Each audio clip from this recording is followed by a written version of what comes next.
무려 18년 만에 국민연금 개혁안이 국회를 통과했지만 청년층의 반발 속에 여진이 계속되고 있습니다. 국민연금을 600만 원만 납부하고도 1억 원 넘게 수령한 사례가 공개되면서 진위 논란이 일었는데요. 최근 국회를 통과한 연금 개혁안을 두고 젊은 세대의 불만이 높아진 상황인 만큼 해당 사례를 두고 갑론을박이 벌어지고 있습니다.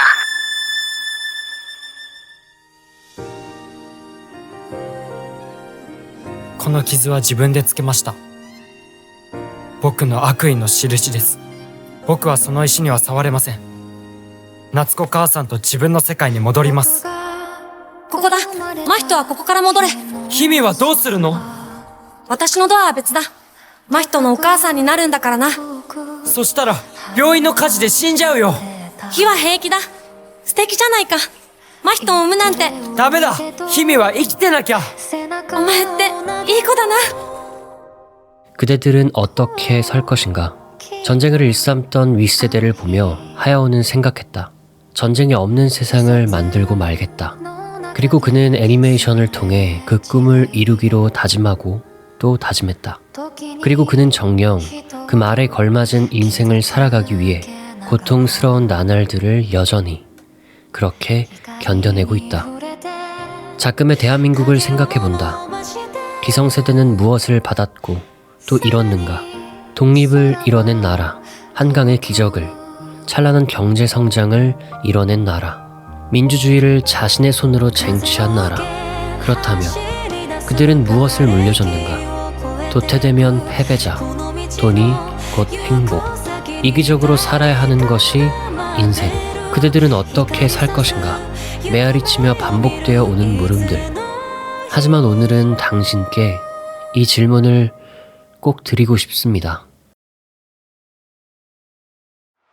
국민연금 개혁안이 청년 세대로 하여금 큰 분노를 일으키게 한 원인은 크게 3가지 정도로 볼 수 있습니다. 첫 번째, 돈을 더 내는 주체인 청년들의 동의를 구하지 않았다. 두 번째, 기존보다 더 높은 보험료를 납부해야 한다. 세 번째, 혜택은 기성세대에 집중되어 있으며 청년 세대들은 연금 고갈로 인해 애초에 연금 혜택 자체를 받지 못할 가능성이 크다.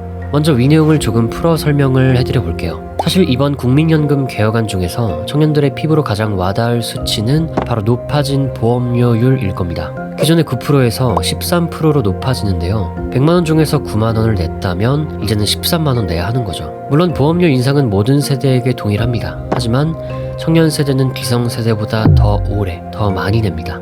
사실 당연한 이야기죠.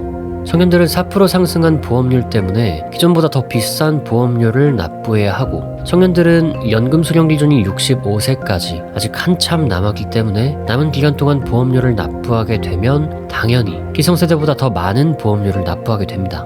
그런데 이런 중요한 정책을 정작 돈을 제일 많이 내는 대상자인 청년의 입장에서 들을 생각조차 안 하고 졸속으로 여야가 합의해서 정해버린 겁니다. 그리고 또 웃긴 건 소득 대체율의 인상 시기입니다. 먼저 소득 대체율이 뭐냐? 이건 쉽게 말해서 돌려받는 돈의 비율인데요. 기존의 41.5%에서 43%로 인상되었습니다. 그러니까 100만원을 냈으면 기존에 41만 5천원을 받았는데 이제부터는 43만원을 받는 거죠. 앞서 모든 세대가 부담을 받는 보험료율 인상은 8년이라는 시간에 걸쳐 0.5%씩 약간의 유예기간을 거쳐서 상승하게 했습니다. 그런데 이 소득 대체율은 언제부터 올려서 받을까요? 바로 26년, 내년부터입니다. 돈 내는 건 기성세대 배려해서 천천히 올려주는데 받는 건 아주 빠르게도 올려준다. 그죠? 왜? 5060은 수령식이 얼마 안 남았으니까 바로 내년부터 적용해버린 거예요. 그렇다면 왜 이렇게 노골적으로 기성세대에게만 좋은 정책들이 나올까요? 그냥 5060이 중요한 표밭이니까, 인구수도 제일 많고 정치의 영향력이 제일 크니까 뭐 이런 거겠죠. 그래서 이런 건 여야 합의도 엄청 빨라요. 그리고 무엇보다 중요한 것, 연금 고갈입니다. 국민연금은 저출산의 여파로 2064년에 고갈될 것이라는 전망을 보이고 있고, 대부분의 현재 90년생, 00년생인 청년들은 아마도 연금 혜택을 받지 못할 것이라는 의견이 지배적인 상황입니다. 연금 자동 조절 장치 등 다양한 대안이 나오고는 있지만 사실 65세라는 정년 자체도 먼 훗날에 그대로 65세일지 75세일지는 아무도 장담을 못 해주는 실정이죠. 암튼 이것이 말 그대로 더 내고 못 받는 국민연금 개혁의 실체입니다. 그리고 웃긴 건 애초에 내고 싶지 않다 라는 선택지 자체도 없다는 거. 여기 민주주의 국가 맞죠? 청년들은 돈이 없어서 결혼을 못합니다. 아니, 애초에 취직조차도 너무 어려워서 연애나 꿈, 인생 자체를 설계하는 것에 힘이 듭니다. 하지만 그 부모란 세대의 사람들은 이러한 자식들의 돈을 있는 대로 빨아먹고 더 빨리 호의호식하고 싶다는 마음뿐입니다. 물론 모든 부모의 마음이 연금 관련 법안을 졸속으로 처리한 저 고위 정치인들과 같지는 않을 겁니다. 하지만 이 같은 법안이 청년들의 어떠한 동의 없이도 국회에서 졸속으로 통과될 수 있었던 이유는 정치라는 분야가 더 이상 합의의 영역이 아니라는 점에 기인합니다. 네 편 내 편 싸움이 되어버려 어떤 정책이 나라를 살리는 길인지는 더 이상 그들에게 중요하지 않습니다. 그저 뿌리 깊게 이어져 온 증오의 연쇄를 끊어내지 못하고 그렇게 서로 싸우기만 할 뿐입니다. 저 사람이 되면 나라가 정상으로 돌아올 거야. 저 사람이 되면 나라가 정상으로 돌아올 거야. 단언컨대 그런 일은 없다고 생각합니다. 대한민국의 수많은 문제가 정치인 한 명 바뀐다고 해결될 그런 간단한 문제가 더는 아니기 때문입니다. 그리고 당연하게도 인구수가 적은 2030 청년 세대는 고위 정치인들에게 그리 중요한 대상이 아닙니다. 나라보다는 본인의 이득을 위하는 저들에게 국민은 그저 당선을 위한 일개 수단일 뿐이니까요. 그래서 인구수도 적어, 투표율도 낮아, 돈 없어서 힘도 없는 청년들의 이야기를 들어줄 이유가 없습니다. 적당히 맞춰주면 그만입니다. 그저 우리가 할 수 있는 건 윗세대가 우리에게 물려준 정치를 향유하는 방법을 더 이상 이어가지 않는 것, 그 연세를 여기서 끊어내는 것. 정말로 이제는 그것뿐이라고 생각합니다.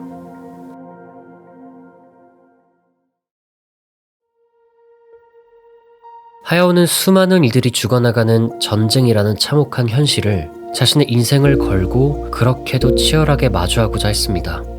그리고 그에 대한 결과로 아기가 없는 세계를 만들고 싶다라는 강렬한 인생의 소망을 품었습니다. 이는 애니메이션에 대한 그의 관심과 더불어 애니메이션을 통해 아기가 없는 세계를 만들고 싶다라는 구체적인 목표로 발전하기에 이르렀습니다.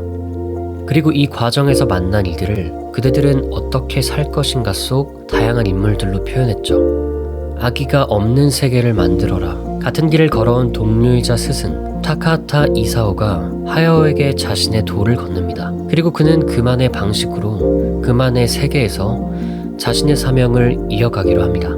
박산, 僕らは精一杯あの時生きたんだ。久おらなかったパクさんの姿勢は僕らのものだったんだ。ありがとうパクさん。55年前にあの雨上がりのバス停で声をかけてくれたパクさんのことを忘れない。 애니메이션을 통해 아기가 없는 세상을 만들겠다라는 하야오 세대의 가치관은 아마도 전쟁을 일삼는 윗세대를 보며 느낀 일종의 회의감에 가까운 감정으로부터 시작되었을 겁니다. 하지만 생각해볼 점이 있습니다.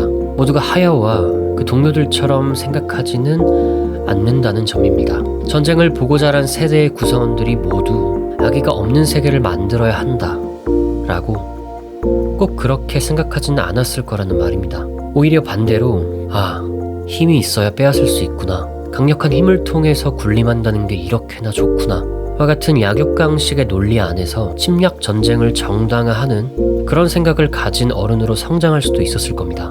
그리고 아마도 인간의 본성을 고려한다면 후자와 같은 생각을 가진 인간들이 더 많을 것입니다. 그렇다면 586, 당신들은 어떤 선택을 했나요? 당신들이 물려받은 세상 속에서 당신들은 어떤 세상을 물려주고 싶었나요? 그리고 지금의 세상이 당신들이 물려주고 싶던 그 세계와 얼마나 비슷한가요? 과거 당신들은 멋진 세계를 받았고 또 이뤄냈습니다. 그 수많은 땀으로 찬란한 경제 성장을 이뤘고 그 수많은 피로써 민주주의를 쟁취했고 그 수많은 눈물이 있기에 오늘날의 대한민국도 존재합니다. 하지만 그 눈부신 성장의 이면에는 팽배한 이기주의를 동반한 극심한 물질 만능주의가 사회 전반을 그렇게 뒤덮고 있었습니다. 남을 밟고 올라서야 한다. 그럴듯하게 살지 않는다면 패배자가 된다. 행복은 돈으로 살 수 있다. 그 어떤 나라의 어른들도 이 같은 기괴한 가치관을 교육이랍시고 자기 자식들에게 해주지 않았을 겁니다. 끊임없이 자신을 그 비교의 잣대에 올리는 이 파멸적인 인생관을 말입니다. 그리고 당신들이 물려준 오늘날의 대한민국은 그렇게 수명을 다하려고 합니다.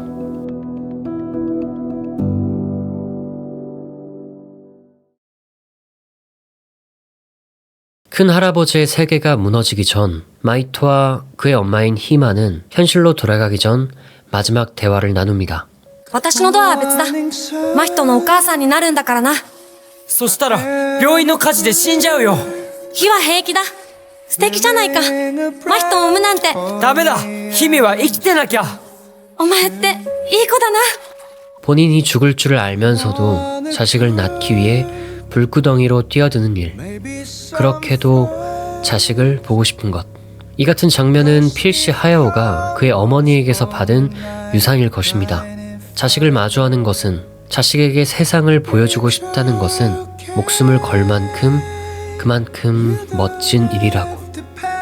자금의 대한민국을 생각해 봅니다. 그리고 당신들이 준 것들을 다시 한번 생각해 봅니다. 서로를 짓밟아야 한다고, 돈으로 살 수 있는 게 행복이라고. 당신들은 정녕 그렇게만 가르쳤나요? 아니요, 그렇지 않습니다. 당신은 도시락을 싸오지 못하는 자식의 친구를 위해 매일 아침 한 줄의 김밥을 더 싸줬습니다. 당신은 자식과 함께 집에 돌아오는 길, 오르막을 힘겹게 오르시는 할머니를 위해 매번 당신의 티셔츠를 땀으로 적셨습니다. 오늘날 대한민국이 이 자리에 오른 건 당신들이 자식을 위해, 그들의 세계가 정령 평안하기 위해 당신이 기꺼이 했던 모든 것들에 기인합니다. 그리고 당신은 언젠가 당신의 팔뚝도 안 되는 그 조그만 어린아이 앞에서 모든 세상을 두고 맹세했을 겁니다. 멋진 인생을 살게 해줄 테다. 그래서 당신은 정직하게 살았고, 배려하며 살았고, 행복하게 살았습니다. 이 모든 것들을 물려주기 위해서. 그날의 외침은 정녕 헛된 것이었나요? 진정 이 같은 세계를 위해 당신은 그토록 멋지게 살아왔나요? 당신들에게 한 번 더 묻고 싶습니다. 그대들은 남은 인생을 어떻게 살 것인가요? 그리고 죄송하지만 한 번만 더 묻겠습니다. 당신들은 그러함에도 왜 기꺼이 침묵하고 있나요?